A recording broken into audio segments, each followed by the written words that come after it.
Seguindo nossa videoaula, né, já montamos o formulário para nossa calculadora. Só para ficar bonito eu vou apagar o texto do edit, porque ele começa sem valor padrão, tá?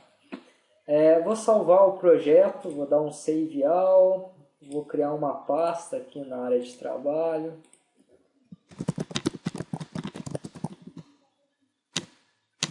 Dentro da pasta vou salvar o formulário principal.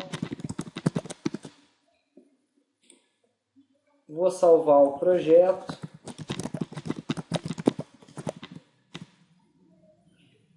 Bonitinho, tudo salvo aqui, né? E agora a gente começa a programação, lembrando que a programação vai ser igual ao que a gente fez para a VCL no ano passado, né? Vou começar a programar o botão 0, então vou gerar o evento de clique do botão 0. E aí toda vez que a gente clicar no botão 0, o que eu quero que aconteça? Eu quero que o texto que eu já tenho no edit seja preservado e um 0 apareça à direita desse texto, né? Então eu quero concatenar o texto que eu já tenho mais o texto do 0 que eu acabei de clicar. Quando eu apertar o 1, eu vou manter o que eu já tenho no texto do edit e adicionar o 1 à direita do texto, né? Sempre concatenando o texto no final, sempre concatenando o texto à direita daquilo que já tem. Então, de volta ao nosso btn 0click, eu digo que o meu edt resultado.text é igual a ele mesmo, para que eu mantenha o texto que já existe dentro dele, mais o 0 que eu acabei de clicar, né? Então eu mantenho o que eu já tenho e adiciono o 0 no final. A primeira vez não vai ter nada, ele vai pegar o nada e vai adicionar o 0. A segunda vez já vai ter 0, ele vai pegar o 0 e adicionar mais 1. Mandei rodar no Android, vai ficar muito lento, né? Deixa eu cancelar aqui e rodar no Windows, que fica mais rápido de mostrar para vocês.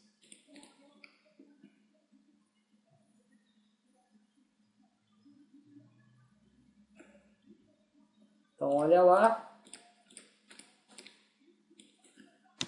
Então não tem nada, nada mais 0 é 0, já tem 0, 0 mais 0 vai ser 0, 0, 0, 0 mais 0, 0, 0, 0, e assim por diante. Quero que aconteça a mesma coisa para os outros 9 botões, né? Só que é claro, ao invés de apertei o 1, ao invés de aparecer 0, quero que apareça 1, né? Aí aquela questão que eu tinha explicado para vocês no ano passado, quando a gente tinha aula de linguagem de programação orientada a objetos, né? Eu poderia muito bem gerar um evento aqui do botão 1, fazer exatamente a mesma programação e trocar o texto aqui para 1, porque agora o botão é 1. Gerar o evento do botão 2, fazer exatamente a mesma programação e mudar o texto para 2, porque o botão é 2, né? E aí eu vou copiando e colando o código, alterando.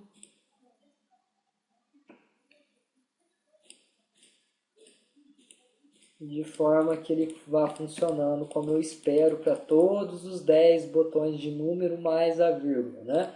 Mas essa é a forma burra de fazer. Vocês tiveram aula de programação orientada a objetos, vocês sabem criar uma classe, vocês sabem instanciar um objeto, vocês sabem fazer encapsulamento de métodos, vocês sabem a diferença do que é público, o que é privado, o que é protegido, né? Vocês cansaram de trabalhar com isso daí ano passado, espero que vocês não tenham esquecido. Então, nesse caso, o que eu vou fazer? Eu vou usar a orientação objeto. Meu formulário nada mais é do que uma classe que tem seus métodos, né? Os eventos são os métodos da classe do formulário. Então, eu vou ter apenas o clique do botão 0, só que ao invés de mostrar sempre 0, eu vou usar o sender. O sender contém um TObject, que é o pai de todos os objetos, é o pai do botão, do tButton, é o pai do edit, do tEdit, é o pai do tForm. Então, todos os objetos, de forma direta ou indireta, descendem de TObject, né? Então, eu vou usar esse TObject aí para poder saber quem clicou aqui. Então, toda vez que eu chamo um evento, lembra que eu expliquei isso, né?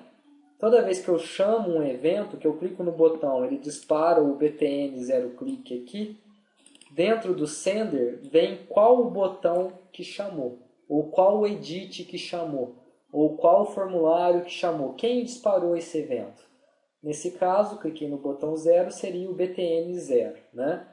Então ele vai conter quem chamou. Então, o que eu vou fazer? Eu pego o meu sender, trato ele como um tButton, porque como eu disse, o tObject é um avô, um bisavô, um tataravô, tem muito menos coisas que o tButton tem, e a partir daí, eu tratando o sender como um tButton, eu tenho acesso ao text, que é o texto do botão. Então, se eu clico no botão 0, o botão 0 chama o evento de clique btn0, e o texto dele é 0. Então, ele troca o meu btn0 aqui, ponto text, que é 0, para adicionar no meu edit. Eu vou fazer o 1 chamar o mesmo evento do botão 0. Eu não vou criar um evento para o botão 1. Eu faço com que o 1 chame o mesmo evento do botão 0. Eu faço que o 2 chame o mesmo evento do botão 0. E eu faço isso para todos os botões de número mais o botão de vírgula. Todos eles chamam o clique do botão 0. Por quê? Porque a programação é exatamente a mesma. Eu tenho que pegar o texto dele e jogar para o edit junto com o texto que já existe. Não faz sentido ficar copiando e colando isso daí, né? E o sender resolve esse problema para mim. Por quê? É o clique do botão 0, professor, mas não interessa. Se eu clicar no 8, o 8 vai chamar o clique do botão 0.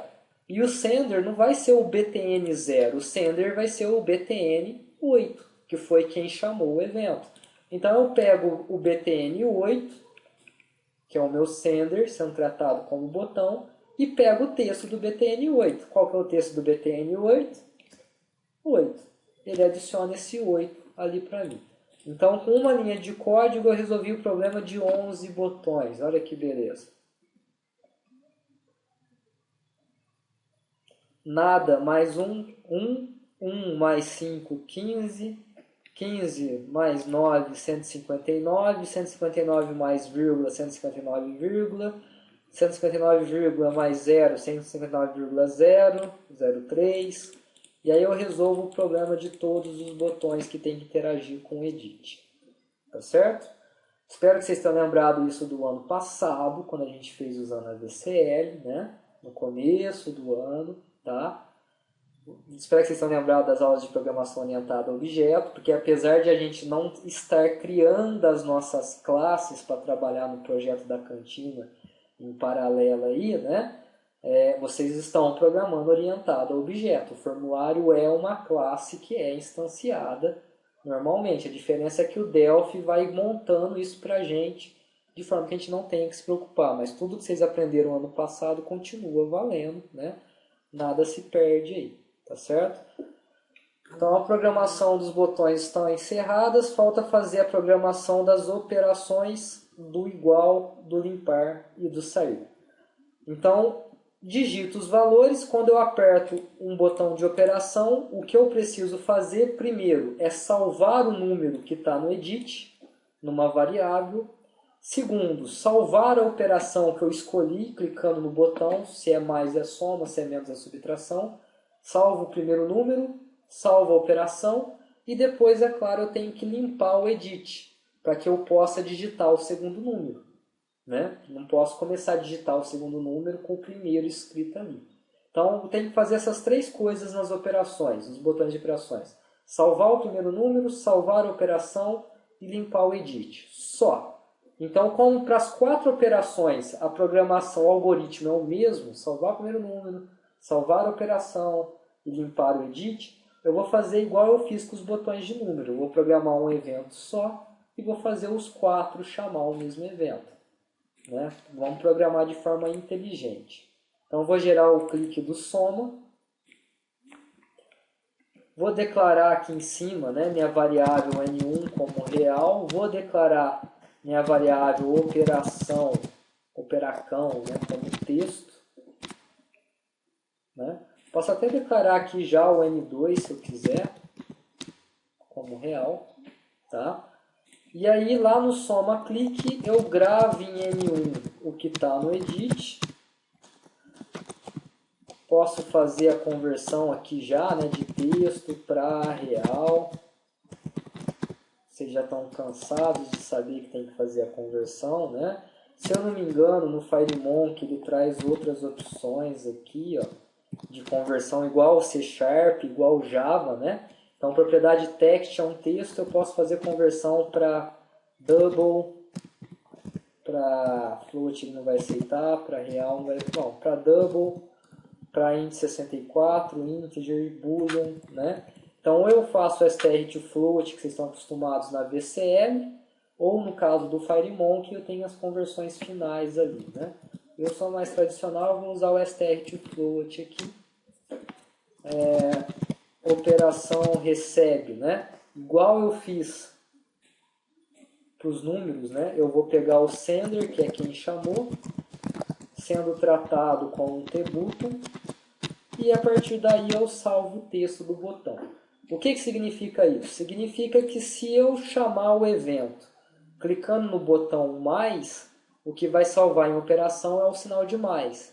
Se eu chamar o evento clicando no botão multiplicar cão, o que vai ser gravado na operação vai ser o asterístico.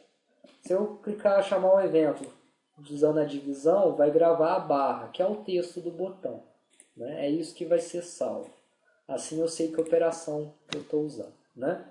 E por fim, indt resultado, ponto .clear não existe mais aqui no FireMonk, ponto .text, ponto .clear não é uma opção, então a gente faz a maneira antiga. Ponto .text recebe vazio, né? A gente apaga a propriedade de texto. O igual, né? O igual vai ser facinho.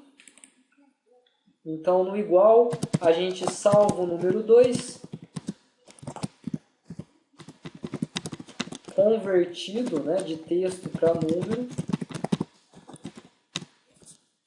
né?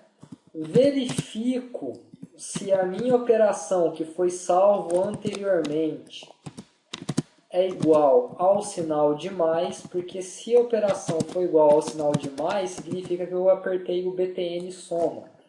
Nesse caso, eu faço resultado, que eu nem declarei ainda, né?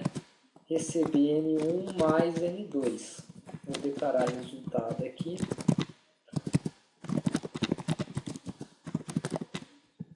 Então, o resultado recebe N1 mais N2. Se a mesma operação for igual ao sinal de menos, eu faço o resultado receber N1 menos N2. Se for igual ao sinal de asterístico, eu faço a multiplicação, e se for igual ao sinal de barra, eu faço a divisão, né? No final eu tenho uma saída só. É só gravar no texto do edit a conversão, né, de real para texto, a variável resultado. Certo? Se eu quiser melhorar um pouquinho esse código, né, se eu já sei que eu tenho que fazer a soma, porque o sinal é de mais, eu não tenho que verificar, só tenho que subtrair, multiplicar ou dividir, né? É perda de tempo verificar as outras três coisas. Então, eu poderia usar um else aqui e fazer um if dentro desse else. Poderia usar um else aqui e fazer o if dentro desse outro else. Lembrando que antes de else não tem ponto e vírgula. Vocês estão carecas de saber isso daí, né? Então, eu só verifico a subtração se a operação for falsa, se a soma for falsa. Então, é soma? Não é soma. Eu verifico se é subtração. Só verifico a multiplicação se não for nem soma nem subtração. E assim eu economizo o processamento, né? É uma opção, tá? Se eu não escrevi nada errado, testando para Windows,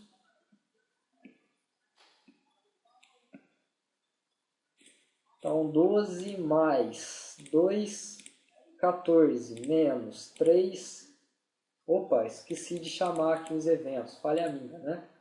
Antes de testar, faltou uma coisa importante. Tanto subtração, multiplicação e divisão tem que chamar o evento btn soma clique. Então eu tenho aqui um monte de botão no formulário, mas eu só tenho 3 eventos de cliques configurados até agora. De volta ao nosso teste. 12 mais 2, 14, menos 3, 11, vezes 2, 22, dividido por 2, 11. Né? Todas as 4 operações funcionando corretamente, a vírgula também está bonita.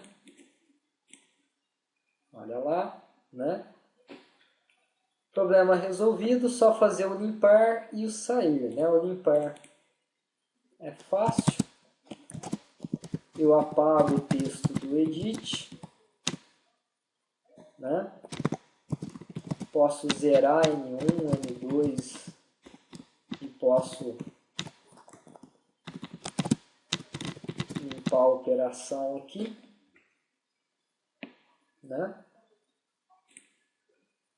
O sair também é fácil, é só o nome do formulário, né? No meu caso está como form1.close. Se eu fecho o formulário principal, o programa fecha, né? Ou só close, porque eu estou dentro da classe do form1, vocês já sabem. Então, nesse caso, é o form1 que ele vai ser fechado. Testando para Windows.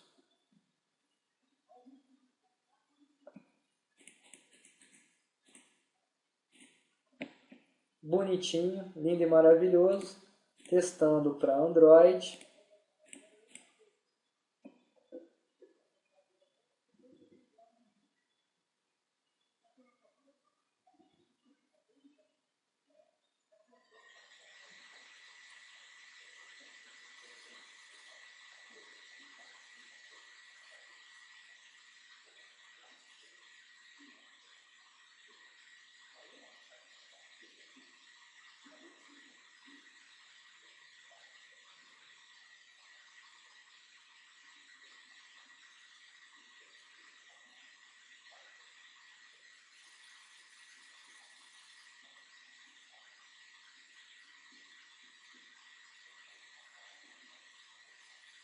Lá vamos nós, né?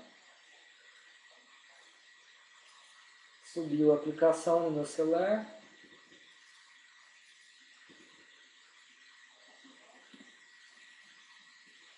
Então, 20 mais 2, 22, menos 10, 12, vezes 2, 24, dividido por 3, 8, né?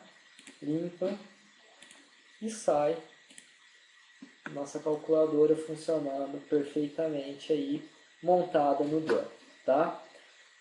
Na próxima videoaula a gente vai ver como configurar a nossa calculadora, o nosso formulário da calculadora para trabalhar em plataformas diferentes e para trabalhar em tamanhos de telas diferentes. Então vocês viram aqui no meu caso do Android, tem o Galaxy Alpha com a tela de 4.7 polegadas, o espaço que está sobrando aqui, né, entre os botões fica feio, né? Sobra esse espaço todo aqui. Se eu tivesse uma tela de um celular de 5.5, 5.7 polegadas, sobraria ainda mais, apesar de que o nosso formulário está responsivo, né? Vai ficar sempre centralizado, isso daqui vai ficar responsivo, já dá uma amenizada no problema.